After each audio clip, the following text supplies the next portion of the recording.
ಅಪರೂಪದಲ್ಲಿ ಅಪರೂಪ ಈ ಸ್ವರ್ಣಗೆಡ್ಡೆ. ಮಣಿಕೆ ಮಿತ್ರ ಮಾತ್ರೆಗಳ ನಮಸ್ಕಾರ. ನೀವು ನೋಡ್ತಾ ಇದ್ದೀರಾ ಮಣಿಕೆ ಮಿತ್ರ ವ್ಲಾಗ್ಸ್. ಇವತ್ತು ತೋಟದಲ್ಲಿ ಸ್ವಲ್ಪ ಕೆಲಸ ಉಂಟು ಸ್ನೇಹಿತರೆ. ಆ ಕೆಲಸವನ್ನೆಲ್ಲ ಮುಗಿಸಿಕೊಂಡು ಬರುವ. ಇನ್ನೂ ಅಷ್ಟೇ 1 ತಿಂಗಳಿರುವುದು ಮಳೆ ಬರಲಿಕ್ಕೆ. ಈಗ ಏಪ್ರಿಲ್ ಮುಗೀತು ಇವತ್ತಿಗೆ. ಹಾಗೆಯೇ ನಾಳೆಯಿಂದ ಮೇ ತಿಂಗಳು ಕೃಷಿಕರಿಗೆ ಬಹಳ ಒಂದು ಬ್ಯುಸಿ ಟೈಮ್ ಈ 1 ತಿಂಗಳು. ತೋಟದ ಹುಲ್ಲು ತೆಗಿಲಿಕ್ಕೂ ಗೊತ್ತಿಲ್ಲ, ಹುಲ್ಲು ಇಡಲಿಕ್ಕೂ ಗೊತ್ತಿಲ್ಲ, ಅಡಿಕೆಲ್ಲ ಸಿಗೋದಿಲ್ಲ. ಹಾಗೆಯೇ ಇನ್ನು ಜೂನಲ್ಲಿ ಮಳೆ ಬರ್ತದೆ. ಆ ಮಳೆ ಬರುವಾಗ ತೋಟದಲ್ಲಿ ಬಿದ್ದಿರುವಂಥ ಈ ಅಡಿಕೆ ಎಲ್ಲ ನಾವು ಹೆಕ್ಕಿ ಆಗಬೇಕು. ಹಾಗೆಯೇ ತೋಟದ ಮತ್ತು ಕಟ್ಟಿಗೆ ಕೂಡ ಆಗಬೇಕಷ್ಟೇ. ತೋಟದಲ್ಲಿ ಸುಮಾರು ಕೆಲಸ ಉಂಟು. ಹಾಗಾದರೆ ಇವತ್ತಿನ ವಿಡಿಯೋದಲ್ಲಿ ತೋಟಕ್ಕೆ ಹೋಗಿ ಬರುವ ಸ್ನೇಹಿತರೆ, ಸ್ವಲ್ಪ ಕೆಲಸ ಮಾಡುವ. ಬನ್ನಿ ಸ್ನೇಹಿತರೆ. ಅಶ್ವೇ, ಈಗ ಇಲ್ಲಿ ಒಮ್ಮೆ ಬಾರ. ಎಂತಾಯ್ತು? ಇಲ್ಲಿ ಬಾ. ಇಲ್ಲಿ ಭಯಂಕರ ಎಂತದ ಸ್ವಲ್ಪ ಅರ್ಜೆಂಟ್ ಕೆಲಸದಲ್ಲಿದ್ದೇನೆ. ಇರ್ಲಿ ಈಗ ಇಲ್ಲಿ ಭಯಂಕರ 2-3 ದಿವಸದಿಂದ ವಾಸನೆ ಬರ್ತಾ ಉಂಟು. ಒಮ್ಮೆ ಬಾ, ಎಂತ ಒಮ್ಮೆ ನೋಡು ಬಾ. ವಾಸನೆ ಅದು ಹೆಗ್ಗನ ಸತ್ತಿದಿರ್ಬೋದು. ಇಲ್ಲ, ನೀನು ನೋಡು ಬಾರ. ಭಯಂಕರ ವಾಸನೆ ಬರ್ತಾ ಉಂಟು. ಮತ್ತೆ ಹೋಗು ಬಾ. ತೋಟಕ್ಕೆ ಹೋಗಿ ಎಂತಾದ್ರೂ ಕೆಲಸ ಉಂಟು. ಆಯ್ತು, ಇಲ್ಲಿ ಬಾ ನೀನು. ಬಂದೆ, ಹೋಗುವ. ಎಂಥದ್ದು ಸತ್ತಿದೆ ಅಂತೆ. ಎಂತ ಸತ್ತಿದ್ದು ನೋಡುವ ಸ್ನೇಹಿತರೆ. ಎಂತ ನೋಡುವ. ಎಲ್ಲಿ? ಈಚೆನಾ? ಈಗ ಇಲ್ಲಿ ಎಂತದ ವಾಸನೆ ಬರ್ತಾ ಉಂಟು. ಅಲ್ಲಿ ವಾಸನೆ ಬರ್ತದ? ಈಚೆ ಬಾ, ಈಚೆ ಬಾ. ಎಂತ ನೋಡೊಮ್ಮೆ. ಇದೊಂದು ಎಂತ ಅಮ್ಮ? ಎಂತ ಇದು? ನಾನು ಆವತ್ತೊಮ್ಮೆ ನೋಡಿದ್ದೆ ಇದನ್ನು. ಎಂತ? ಬನ್ನಿ ತೋರಿಸ್ತೇನೆ ನಿಮಗೆ. ಇದಕ್ಕೆ ಎಂತ ಹೇಳ್ತಾರೆ ಒಮ್ಮೆ. ಇದು ವಾಸನೆ ಎಂತ?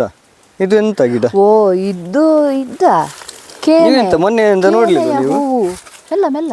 ನೀವೆಂತ ಮೊನ್ನೆಯಿಂದ ನೋಡ್ಲಿಲ್ವಾ? ಸುಮ್ಮನೆ ವಾಸನೆ ಅಂತ ಬೊಬ್ಬೆ ಹಾಕುದಾ? ಓ, ಇದ್ದೇ ಅಲ್ವಾ. ಅದು ಒಂದು ಮಳೆ ಬರುವಾಗ ಮೇಲೆ ಬರ್ತದೆ ಅದರ ಹೂವು, ಕೇನೆದ್ದು. ಮಳೆ ಬರುವಾಗ್ಲಾ?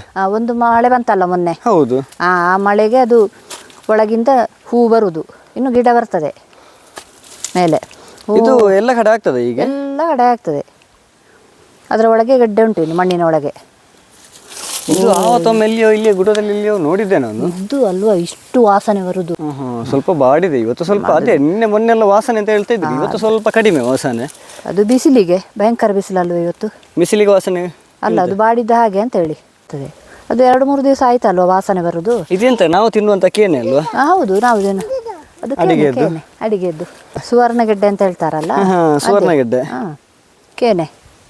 ನಮ್ಮ ತುಳುವಲ್ಲಿ ಕೇನೆ ಅಂತ ಹೇಳುದು.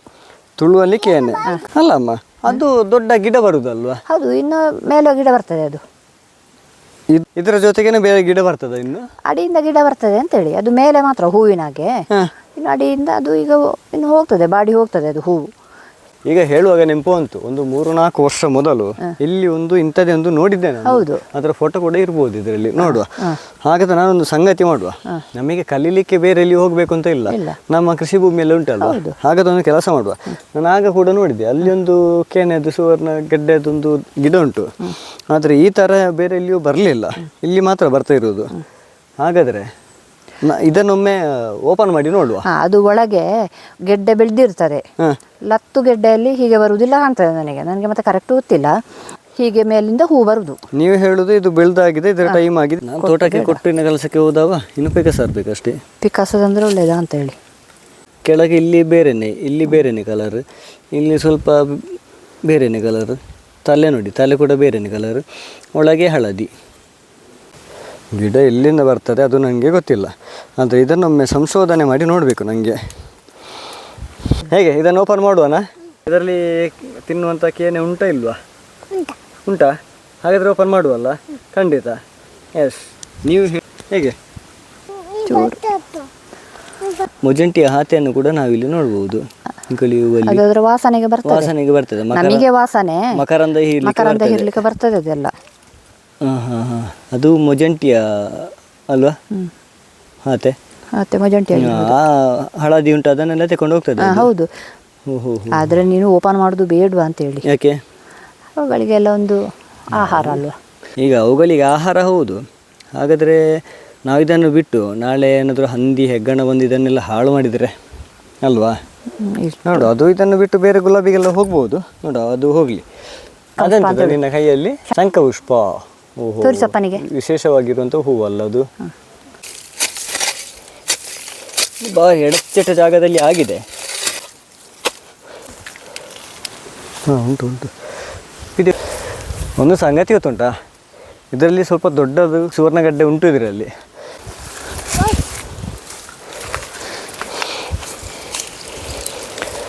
ಚಪ್ಪಲಿ ಹಾಕಿಕೊಂಡು ಕೆಲಸ ಮಾಡಲಿಕ್ಕೆ ಆಗೋದಿಲ್ಲ. ಚಪ್ಪಲಿ ಇದು ರಿಸ್ಕ್. ಯಾವಾಗಲೂ ಚಪ್ಪಲಿ ಹಾಕಿಕೊಂಡು ಇಂಥ ಜಾಗದಲ್ಲೆಲ್ಲ ನಿಲ್ಬಾರ್ದು ಆಯಿತಾ, ಜಾರಿಕೊಂಡು ಹೋಗ್ತದೆ. ಅದು ಕೆಳಗೆ ತೋಡಲ್ವಾ? ಹೌದು, ಜಾಗ್ರತೆ. ತೆಗಿಯವಲ್ಲ. ಎಷ್ಟು ದೊಡ್ಡದಾಗಿದೆ, ಬೇರು ಕೂಡ ಉದ್ದ ಉಂಟು. ನಮ್ಮ ಒಂದು ಹೊತ್ತಿನ ಊಟ ಅಲ್ವಾ, ನೋಡುವ. ಹೈಬ್ರಿಡ್ ಹುಲ್ಲಿನ ಬುಡದಲ್ಲೇ ಆಗಿದೆ ಇದು ಕೂಡ. ತೋರಿಸಿದೆ ಹೀಗೆ ಉಂಟು. ತೋರಿಸಿದೆ ನೋಡ, ಎಷ್ಟು ಅಂತದ ಚಂದ ಕಾಣ್ತದೆ. ಅಂತ ಇಲ್ಲಲ್ಲ ಇದರಲ್ಲಿ, ಇಲ್ಲ ಕಮ್ಮಿ ಆಗಿದೆ ಅಲ್ಲ. ಇವತ್ತು ವಾಸನೆ ಕಡಿಮೆ ಆಗಿದೆ. ಇದು ತೊಳಿಯುವ ಇನ್ನು ಅದನ್ನು. ತೊಳಿಯುವ. ಬಾ ಹೋಗ. ಈಗ ಇದರಲ್ಲಿ ಫುಲ್ಲು ಮಣ್ಣು ಉಂಟು. ಈ ಮಣ್ಣನ್ನೆಲ್ಲ ತೆಗೆಯುವ. ನೋಡಿ ಸ್ವಲ್ಪ ನೀರು ಹಾಕುವ ಇದಕ್ಕೆ.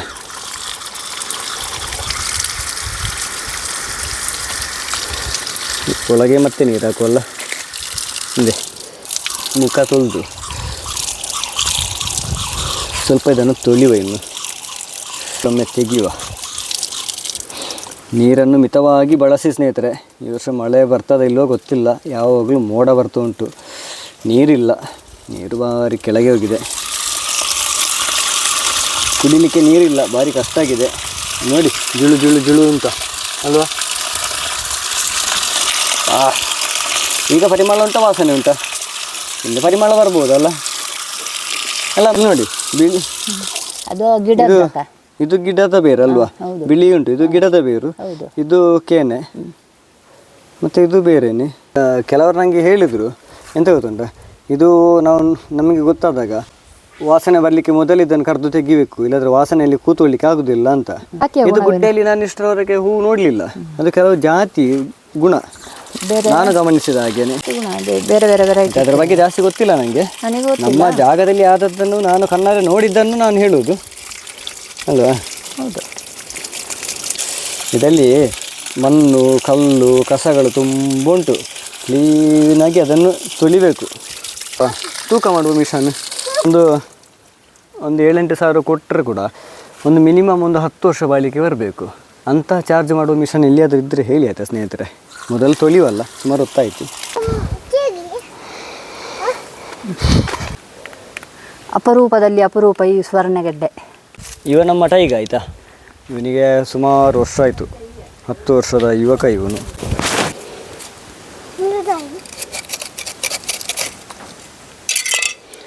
ಇದನ್ನು ಕೂಡ ಪದಾರ್ಥ ಮಾಡಲಿಕ್ಕೆ ಆಗ್ತದೆ ಅಂತ ಅದರಲ್ಲಿತ್ತು. ಪಲ್ಯದಾಗೆ ಎಂತ ಕೊಚ್ಚಿ ಎಲ್ಲ ಮಾಡಿದರು. ಆದರೆ ನಮಗೆ ಅದನ್ನೆಲ್ಲ ಮಾಡಲಿಕ್ಕೆ ಮನಸ್ಸು ಬರೋದಿಲ್ಲ, ಎಂತ ಗೊತ್ತಿಲ್ಲ ಇದರ ಬಗ್ಗೆ. ಹಾಗೆ ಮತ್ತು ಇದಕ್ಕೆ ಒಂದು ಹೆಸರುಂಟು ಸ್ನೇಹಿತರೆ, ಎಲಿಫೆಂಟ್ ಫ್ರೂಟ್ ಫ್ಲವರ್ ಅಂತ. ಗೂಗಲ್ ಹಾಕಿ ನೋಡಿ, ಎಲಿಫೆಂಟ್ ಫ್ರೂಟ್ ಫ್ಲವರ್ ಅಂತ. ಯಾಕೆಂದರೆ ಆನೆಯ ಕಾಲಿನ ಸೈಜಲ್ಲಿ ಬರುವಂಥ ಹೂವು ಅಂತ ಇದಕ್ಕೆ ಒಂದು ಎಂಥದ್ದು ಇಂಗ್ಲೀಷ್ನವರು ಹೆಸರು ಕೊಟ್ಟಿದ್ದಾರೆ. ಎಂಥ ಒಂದು ಪ್ರಕೃತಿ ವಿಸ್ಮಯ ಅಲ್ವಾ. ಈಗ ಪರಿಮಳ ಉಂಟು, ತಲೆ ತುದಿ ಉಂಟಲ್ವ, ಹಾಗೆಯೇ ಇಲ್ಲಿ ಕಾಣ್ತಿರುವ ಈ ಹಳದಿ ಉಂಟಲ್ಲ ಮಕರಂದ, ಹಾಗೆಯೇ ಕೆಳಗಡೆ ಇಲ್ಲಿ ಒಂದು ಕಾಣ್ತು ಉಂಟಲ್ವ ಇದು ಕುತ್ತಿಯಾಗಿ ಮಕರಂದ ಇದೆಲ್ಲ. ಹಾಗೆಯೇ ಈ ಸಿಪ್ಪೆ ಉಂಟಲ್ವ, ಸಿಪ್ಪೆಯಲ್ಲಿ ಕಪ್ಪು ಎಂಥದ್ದು ಕಲರ್ ಕೂಡ ಉಂಟಲ್ಲ, ಎರಡೆರಡು ಹಳದಿ ಮತ್ತು ಕಪ್ಪು ಕಲರ್. ಇದು ಯಾವುದಕ್ಕೆ ಉಪಯೋಗ, ಇದರ ಬಗ್ಗೆ ಎಲ್ಲ ಒಂದು ಮಾಹಿತಿ ಕೊಡಿ ಆಯಿತಾ ಸ್ನೇಹಿತರೆ. ಇದು ಸೂಪರ್ ಉಂಟಲ್ವ, ಸೂಪರ್. 1, 2, 3 ಡಿಸೈನ್ ಉಂಟು. ಇಲ್ಲಿ ಎಂತ ಕಾಣ್ತಾ ಉಂಟು, ಇದು ನೆಕ್ಸ್ಟ್ ಈ ಥರ ಆಗ್ತದೆ. ಯಾಕೆಂತ ಹೇಳಿದರೆ ಇಲ್ಲಿ ನಾವು ಕರೆಕ್ಟಾಗಿ ನೋಡ್ಬೋದು. ಗೊಲಿ ಈ ಸಿಪ್ಪೆ ಇಲ್ಲಿವರೆಗೆ ಕವರ್ ಆಗಿರ್ತದೆ, ಎಂತ ಕಾಣೋದಿಲ್ಲ. ಚಂದ ಉಂಟು. ಸರಿ, ಇದನ್ನು ಎಂತ ಮಾಡುವ, ಅದನ್ನು ಈಗ ಮಡ್ಚಿ ಅಲ್ಲಿ ಇಡುವ. ಹಾಂ, 2-3 ದಿನದಿಂದ ಗಬ್ಬು ವಾಸನೆ ಅಂತ ಹೇಳ್ತಾಯಿದ್ರು. ಕೊಟ್ಟು ಇಲ್ಲಿ ಉಂಟು, ಇಲ್ಲಿ ಉಂಟಲ್ವ, ಗಬ್ಬು ವಾಸನೆ ಅಂತ ಹೇಳ್ತಾಯಿದ್ರು. ಈಗ ವಾಸನೆ ಕೂಡ ಇಲ್ಲ, ಎಂತೆಲ್ಲ ಮಕರಂದ ಉಂಟು ಸ್ನೇಹಿತರೆ. ಹಾಗಿದ್ರೆ ಮುಂದಿನ ವಿಡಿಯೋದಲ್ಲಿ ಇನ್ನೊಂದು ಹೊಸ ಮಾಹಿತಿಯ ಜೊತೆ ಮತ್ತೆ ಭೇಟಿಯಾಗುವ ಸ್ನೇಹಿತರೆ. ನಿಮ್ಮ ಅನಿಸಿಕೆಯನ್ನು ತಿಳಿಸಿ. ಮುಂದಿನ ಇನ್ನೊಂದು ವಿಡಿಯೋದ ಜೊತೆ ಮತ್ತೆ ಭೇಟಿಯಾಗುವ ಸ್ನೇಹಿತರೆ. ಧನ್ಯವಾದಗಳು. ಇದು ನಿಮಗೆ ಆಯಿತಾ ಸ್ನೇಹಿತರೆ. ಸುವರ್ಣಗೆಡ್ಡೆಯಲ್ಲಿ ಎಷ್ಟು ಜಾತಿಗಳು ಉಂಟು, ಇದು ಯಾವ ಜಾತಿ, ಇದು ಯಾಕೆ ಬೇರೆ ರೀತಿಯಲ್ಲಿ ಬರ್ತದೆ. ಇನ್ನು ಅದರಲ್ಲಿ ಗಿಡ ಬರಲಿಲ್ಲ, ಇನ್ನೂ ಕೂಡ ಬರಲಿಲ್ಲ. ಇದು ಮನೆ ಎದುರುಗಡೆ ಇರುವುದು, ಡೈಲಿ ನಾವು ನೋಡ್ತಾ ಇರ್ತೇವೆ.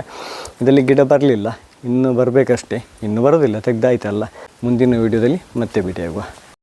ಈಗ ಕೆಲವರಿಗೆ ಆಪ್ರೇಷನಲ್ ಆಗಿ ಇರ್ತದೆ. ಆಪ್ರೇಷನ್ ಆದವರಿಗೆ ಈ ಕೇನೆಯ ಪದಾರ್ಥ ಮಾಡಿ ತಿಂದರೆ ಆಪ್ರೇಷನ್ ಆಗಿರುವಂಥ ಗಾಯ ಗುರುತು ಅಂತ ಉಂಟು ಬಾಡಿಯಲ್ಲಿ, ಆ ಗಾಯದ ಗುರುತು ಬೇಗ ಗುಣ ಆಗ್ತದೆ ಅಂತ ಹೇಳ್ತಾರೆ.